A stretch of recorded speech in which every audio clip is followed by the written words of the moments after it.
Good morning, everyone. Today is Rosh Chodesh Av, which marks the beginning of the 9 days, the days that we mourn the destruction of the temple on the 9th day of Av. However, in addition to being the first of the 9 days, today is the Yartzeit, the day of passing of Aaron HaKohen, Aaron HaKohen, the first high priest, the brother of Moses. And what's fascinating and remarkable is that Aaron is the only biblical figure that the Torah tells us the day of his passing, which was today on the first day of the month of Av. No other biblical figure, not Abraham, not Isaac, not Jacob, not Sarah, not Rebecca, not Rachel, Leah, not Moses, does the Torah explicitly tell us the day that they passed. And the question is, why is Aaron singled out for special mention in the Torah as to the day of his passing? And a fascinating answer is that today begins the 9 days of mourning leading up to the day that we mourn the destruction of the temple. And our rabbis tell us that the temple was destroyed because of baseless hatred, sinat chinam. And therefore the way we will merit the rebuilding of the temple is when we show and practice in our lives unconditional, baseless love for every single person.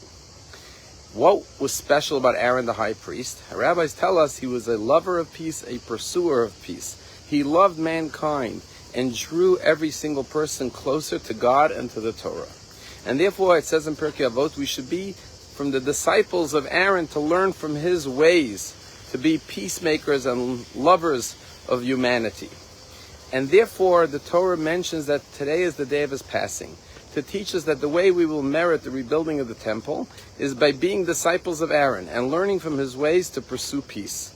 So much so that our rabbis say that he would go out of his way to restore peace between husbands and wives when there was conflict.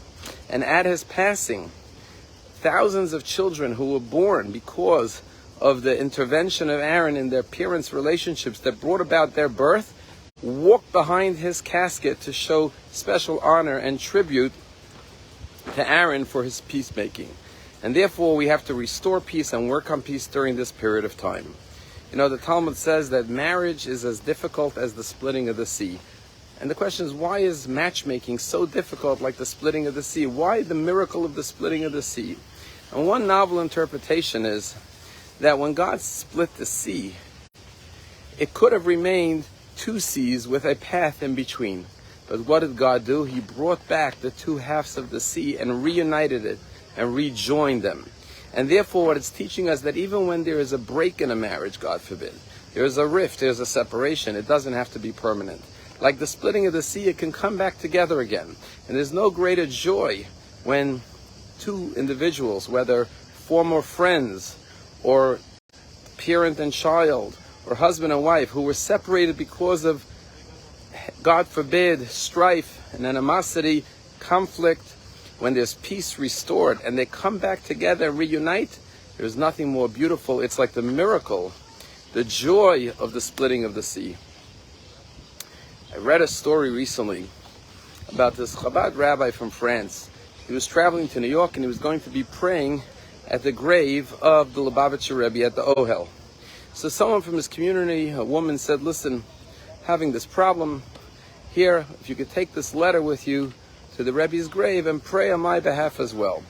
Well, the custom is when you come there, you read the letter and then you tear it up and you leave it on the grave. There's a big open area where you tear up the letter after you read it and place it in the area.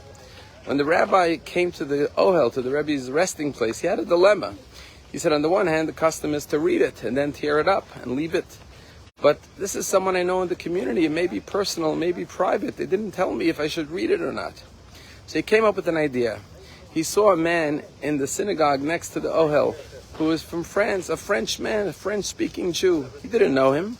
They said, I see you look, like you're from France. I see you speak French. Here's my dilemma. I don't know what to do. Why don't you go read it and tear it up? Because you don't know who this person is.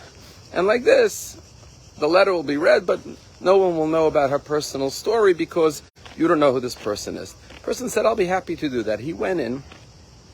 When he came out 20 minutes later, he was weeping. The rabbi said, why are you crying? What's the matter? He says, you're not going to believe it, but when I opened the letter, it was a letter written by my sister. You see, me and my sister have had a conflict, a rift in the family, and I haven't spoken to her, and she hasn't spoken to me in a number of years. And in the letter she writes to the Rebbe to intercede on high with Almighty God that there should be peace restored between her and her brother, because she loves her brother so much, and it pains her greatly that they are not speaking to one another. And here I'm the one reading that letter from my sister.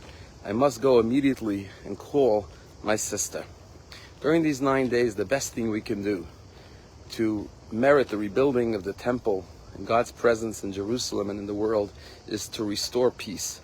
If, God forbid, there is someone, whether it's a family member, whether it's a former friend or acquaintance that you haven't been speaking to, if you could find the strength and the courage to pick up the phone and make peace with that person, that would be the greatest mitzvah for this period of time. That would be internalizing the lesson of the 9 days of being a disciple of Aaron.